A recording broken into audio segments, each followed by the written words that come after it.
पहले तो मैं आप सबको धन्यवाद देता हूँ कि आप लोग यहाँ आए हैं। चुनाव के 4 चरण खत्म हो चुके हैं। 379 सीटों में चुनाव हुआ। पहले 2 चरण के बाद ही ये स्पष्ट हो गया था कि दक्षिण भारत में बीजेपी का हाथ और उत्तर, पश्चिम और पूर्वी भारत में बीजेपी का हाथ, यानी कि कांग्रेस पार्टी को और इंडिया गठबंधन के पार्टियों को, जिसमें जेएमएम शामिल है, आरजेडी भी शामिल है, इंडिया गठबंधन के पार्टियों को स्पष्ट और निर्णायक जनादेश अभी मिलना तय है। अभी 3 चरण और बाकी है।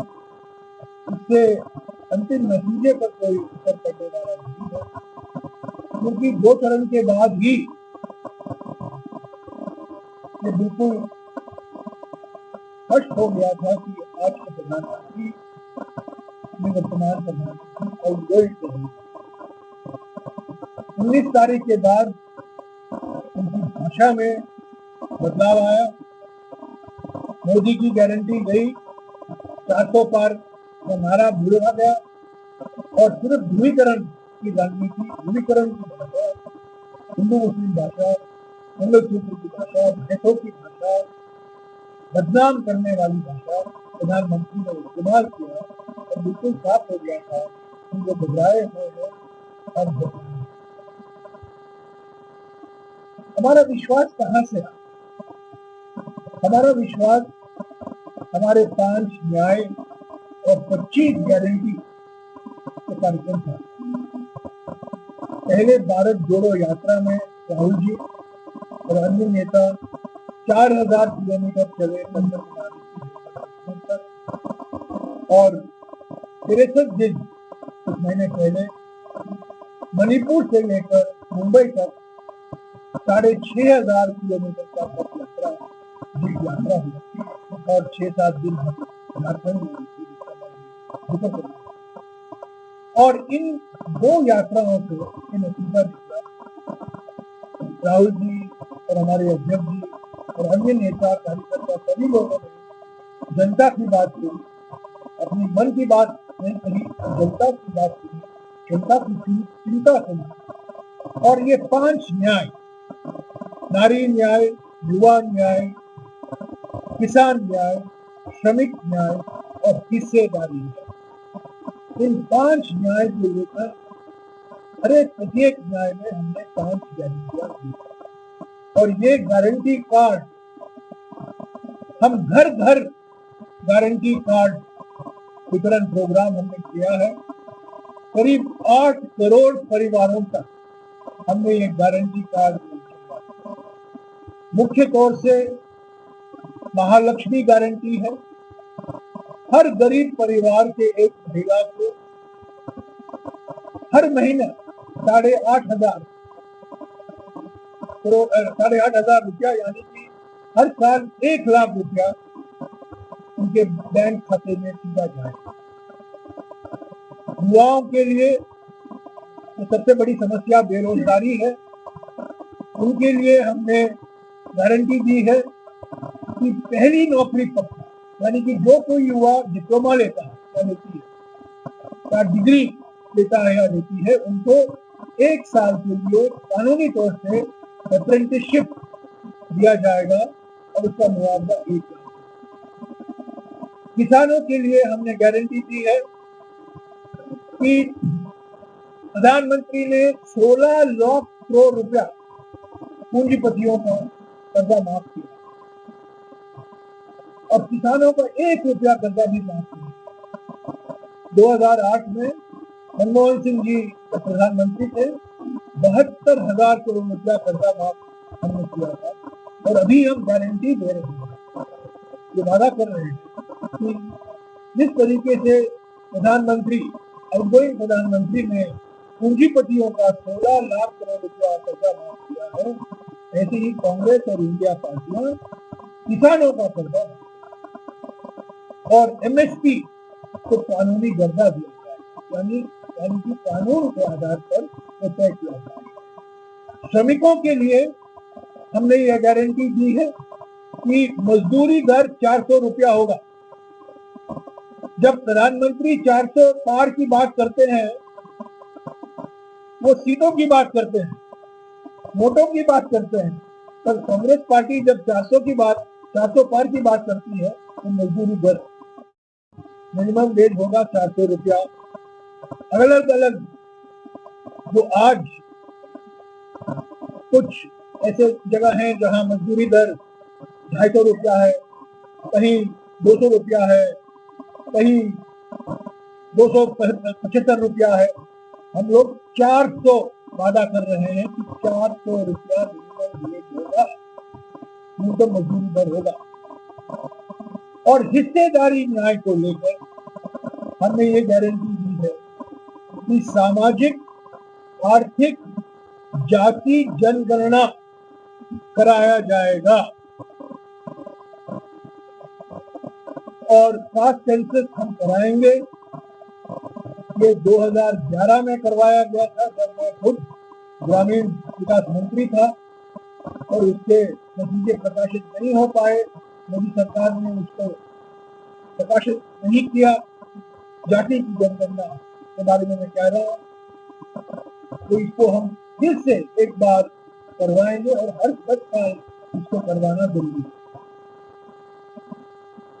तीसरी बात जो मैं कहूँगा कि मैंने पहले ही जिक्र किया है कि प्रधानमंत्री घबराए हुए हैं, उनकी भाषा में परेशानी दिखाई दे रही है और पहले से वो एक झूठ की महामारी उन्होंने फैलाया है। रोज कुछ ना कुछ नया झूठ जनता के सामने बोलते हैं और आज भी कहा है, कल कहा है, आज सभी अखबारों में छपा है कि मैंने कभी हिंदू मुस्लिम की बात नहीं की है, मैंने कभी ध्रुवीकरण की राजनीति नहीं की है। इससे और बड़ा झूठ हो ही नहीं सकता, क्योंकि 19 तारीख से जिस तरीके से कांग्रेस घोषणा पत्र पर आरोप लगाया कि ये मुस्लिम लीग का घोषणा पत्र, बाद में मंगलसूत्र की उन्होंने बात की, बाद में उन्होंने धन वितरण की बात की जो हमारे न्याय पत्र में शामिल ही नहीं है, और हमेशा ये बोलते रहे इस भाषा में ताकि ध्रुवीकरण को प्रोत्साहन मिले, ध्रुवीकरण को ऑक्सीजन मिले। और आज कह रहे हैं कि मैं इस राजनीति में विश्वास नहीं, ऐसे प्रधानमंत्री पर कोई भी विश्वास नहीं है। तो मैं प्रधानमंत्री से 4 सीधे सवाल पूछना चाहता हूं जो इस चुनाव में बहुत महत्वपूर्ण है। पहला सवाल ये है, राहुल जी बार बार अलग अलग राज्यों में जा रहे हैं और इस किताब को दिखा रहे हैं। ये किताब भारत का संविधान को दिखा रहे हैं, कॉन्स्टिट्यूशन ऑफ इंडिया, भारत का संविधान। और हमारी लड़ाई इस चुनाव में इसको सुरक्षित रखने के लिए 400 पार का असली माने ये है कि हमें अधिकार दो। प्रधानमंत्री कह रहे हैं, उनके सलाहकार कह रहे हैं, उनके उम्मीदवार कह रहे हैं, उनके सांसद कह रहे हैं कि हमें 400 पार कराओ ताकि हम नया संविधान बनाए, बाबा साहब अम्बेडकर के संविधान को हटाकर नया संविधान बनाए। मेरा सवाल प्रधानमंत्री से ये है कि जब ये संविधान अपनाया गया, मसौदा अपनाया गया 26 नवंबर 1949 को संविधान सभा में, आरएसएस की एक प्रकाशन ऑर्गेनाइजर में एक लेख आया जिसने लिखा था कि ये संविधान में भारतीयता नहीं दिखाई देती है क्योंकि ये मनुवादी आदर्शों पर आधारित है, इनमें मनुवादी मूल्यों से प्रेरणा नहीं लिया गया। ये आरएसएस का लेख, ऑर्गेनाइजर का लेख, 1949 का लेख, जब ये संविधान का मसौदा अपनाया। तो क्या आपकी विचारधारा जो 70 साल से इस संविधान की आलोचना कर रही है। मोहन भागवत ने खुद कहा था 3 साल पहले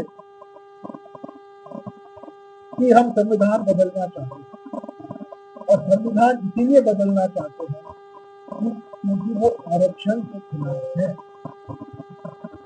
तो मेरा दूसरा सवाल प्रधानमंत्री से ये है, क्यों आप जातीय जनगणना कराने से भाग रहे हैं?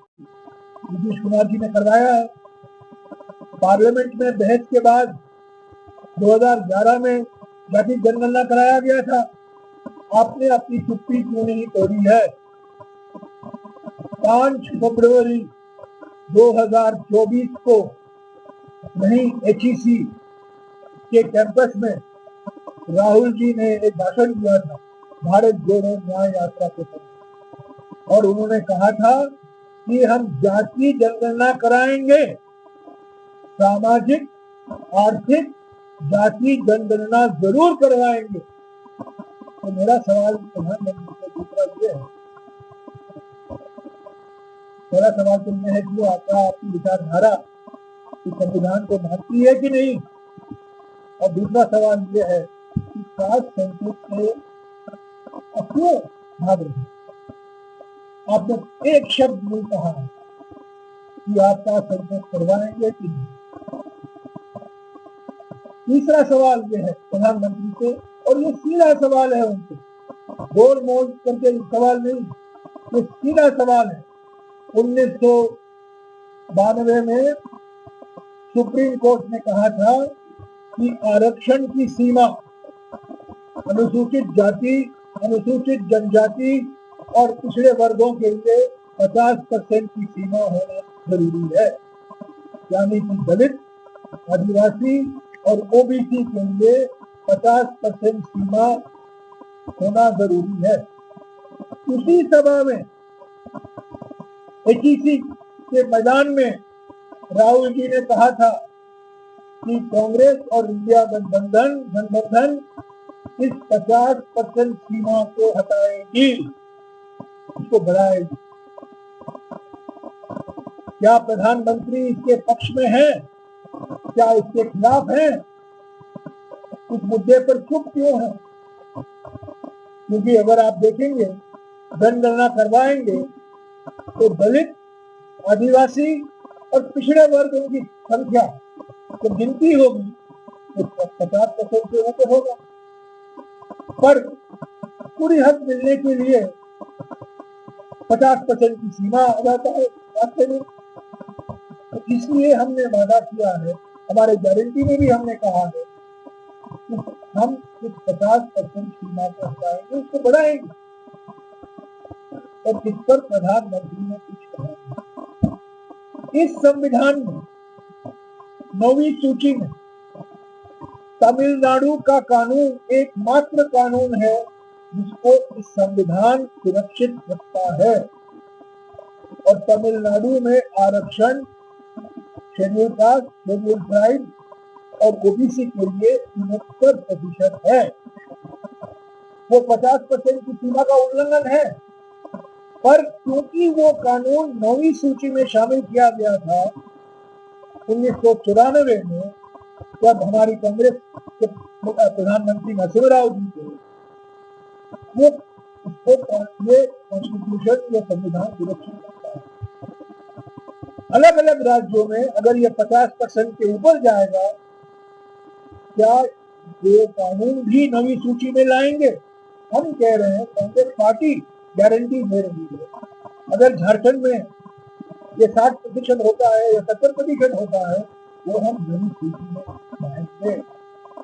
संविधान की सुरक्षा उसको मिलेगा, कवच मिलेगा, संविधान का कवच मिलेगा उस कानून में। इस पर प्रधानमंत्री की कोई टिप्पणी नहीं। और चौथा सवाल प्रधानमंत्री से यह है कि क्या ये सच नहीं है कि पिछले 10 साल में अपने सभी कानूनों में संशोधन लाया है, जो कानून बनाए गए थे आदिवासियों के लिए, दलितों के लिए सुरक्षित रखने के लिए। वन अधिकार अधिनियम 2006 को कमजोर किया गया, वन संरक्षण कानून 1980 को कमजोर किया गया, भूमि अधिग्रहण कानून 2013 उसको कमजोर किया गया है ताकि आदिवासियों से जमीन जबरदस्ती लिया जा सकता है और पूंजीपतियों को दिया जा सकता है, और उसका मिसाल झारखंड में। तो ये क्यों ऐसे कानून लाए गए, क्यों संशोधन लाए गए?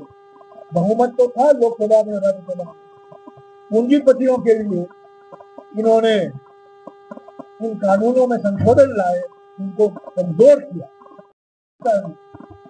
के कारण आपने ये संशोधन लाए। तो साथियों, अंत में मैं यही कहूंगा कि ये न केवल चुनावी मुकाबला है हमारा, तो ये विचारधारा का भी है। हम लोकतंत्र को बचाने के लिए इंडिया गठबंधन का गठन हुआ है, हम एक होकर लड़ रहे हैं, और इस संविधान को बचाने के लिए, इस संविधान जिसका एक मूल सिद्धांत सामाजिक न्याय है, पंथ निरपेक्षता है, जनतंत्र लोकतंत्र है, संसदीय लोकतंत्र है, पार्लियामेंट्री सिस्टम है, उसको बचाने के लिए हमने चुनाव लड़े हैं। और हमें पूरा विश्वास है कि जिस तरीके से पहले चरण में और दूसरे चरण में मतदान हुआ, हालांकि ऐसी हमारे देश की जो संवैधानिक संस्थाएं हैं वो निष्पक्ष तरीके से काम नहीं कर रहे हैं, बिल्कुल साफ हो गया है, और इसके बावजूद हमें जनादेश जरूर मिलेगा, क्योंकि बेरोजगारी, महंगाई, बढ़ती हुई आर्थिक विषमताएं, यही तो जनता की किसान न्याय, श्रमिक न्याय, हिस्सेदारी न्याय, युवा न्याय और नारी न्याय को लेकर जो हम चुनाव प्रचार कर रहे हैं, तो जनता ने हर एक वर्ग को पहुंच चुका है। और 10 साल अन्याय का 2014 के बाद 2024 तक जो लोगों का अनुभव रहा है, मैं समझता हूँ कि लोग समझ गए हैं, भारत की जनता समझ गई है कि बदलाव और परिवर्तन का समय आ गया, और इसी वजह से हम विश्वास के साथ कह सकते हैं कि ये अभी जल्द ही अपने पद से हटने वाले प्रधानमंत्री हैं, और हमें 4 तारीख के बाद झूठ के महामारी से हमें मुक्ति मिलने वाला है। शुक्रिया।